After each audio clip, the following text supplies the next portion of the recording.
Ladies and gentlemen, Ukraine is not the only country in post-war Europe to have been attacked. For nearly 50 years, Cypriots have lived on a divided island as a result of an illegal invasion and a military occupation. Ankara and the Turkish Cypriot leadership, isolated and alone in the international community, continue to insist upon unacceptable demands for a two-state solution. They refuse to resume negotiations for an agreed settlement on the basis of successive Security Council resolutions.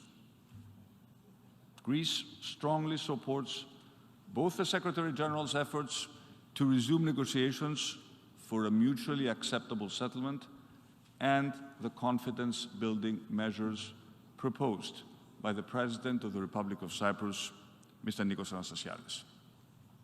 But the international community must not ignore illegal Turkish attempts to impose a new fait accompli on Cyprus, in particular in the fenced area of Arosha, as well as new and repeated violations of Cyprus' maritime zones and airspace. Which brings me, ladies and gentlemen, to an issue even closer to home for my country. And I'm referring to Turkey's continued and even more aggressive revisionist agenda vis-à-vis Greece. This is my fourth address to the General Assembly as Greek Prime Minister. You have heard me say before that I'm always open to dialogue and to the settling of differences in an open, respectful manner and in accordance with international law. And this is still the case. Turkey, after all, is an important country, a NATO member, which can be a partner and ally of Greece and the European Union if it so chooses. Turkey has the capacity to play a constructive role. For example, Ankara's recent efforts that led to a successful UN brokering of a grain exports deal between Ukraine and Russia is an important contribution to global food security. But at the same time, Turkey continues to play a destabilizing role in the Eastern Med, the Middle East, and the Caucasus. It is also the only NATO country not implementing sanctions against Russia. And when it comes to Greece, Turkey's leadership seems to have a strange fixation with my country. Their language is increasingly bellicose. They threaten that Turkey will come at night if it so decides. This is the language of an aggressor, not a peacemaker. Sadly, there's nothing new. And what of Turkey's challenge to the sovereignty in the Aegean itself? Again, this rhetoric is not new. Turkey has been incrementally building a comprehensive narrative of false claims in the Aegean that stretches from the EMEA islet crisis in the mid-90s to the present day. It has been threatening Greece with a casus belli, should we choose to exercise our sovereign right to expand our territorial waters in the Aegean.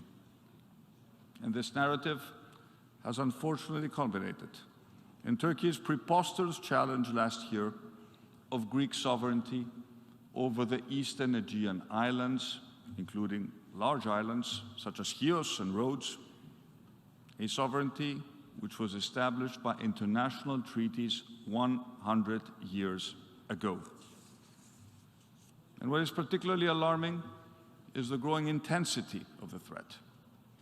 It is characterized by an escalation in aggressive rhetoric, combined with a massive disinformation campaign, multiple violation of Greece's sovereignty and sovereign rights at sea and in the air, the instrumentalization of migration flows, and unfortunately, a unilateral decision to refuse all high-level contacts. And I ask, is this behavior compatible with a well-established international actor, a UN member state, bound by the UN Charter and principles? Such actions undermine peace and stability in the Eastern Mediterranean at a time when the international community is faced with a war in Ukraine. And if President Erdogan wants to talk about red lines, then I say this. Turkey's claims over the sovereignty of Greece's islands are baseless and unacceptable. Questioning the sovereignty of Greek territory crosses a red line for all Greeks. And as Prime Minister of Greece, I will never compromise on my country's territorial integrity, security, and stability, and Greece will not be bullied by anyone. And yet it does not have to be that way. There is another path forward. Greek people and Turkish people have a long history of peaceful coexistence. 8 years after the tragic events of 1922, Greek and Turkish leaders had the courage to sign a peace and friendship agreement. That is why today, from the United Nations, I would like to address not just the Turkish leadership, but also the Turkish people directly with this message. Greece poses no threat to your country. We are not your enemies. We're neighbors. We value the many friendships between ordinary Greeks and Turks. And I know that the vast majority in our two countries do not want political conflict and hostility.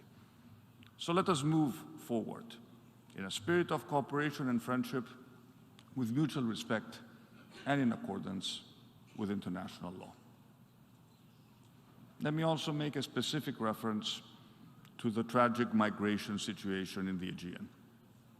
Turkey has been instrumentalizing migrants since March 2020, when it actively encouraged and facilitated tens of thousands of desperate people to illegally cross into Greece in order to put pressure on the European Union. And I want to be absolutely clear, Greece will continue to protect its borders with full respect to fundamental rights. Our Coast Guard has saved tens of thousands of people at sea. It did so again yesterday, when we rescued more than 130 people, including many children, from 2 sinking boats in the Aegean. It would be much more useful for Turkey to cooperate actively with Greece and Europe on the issue of migration.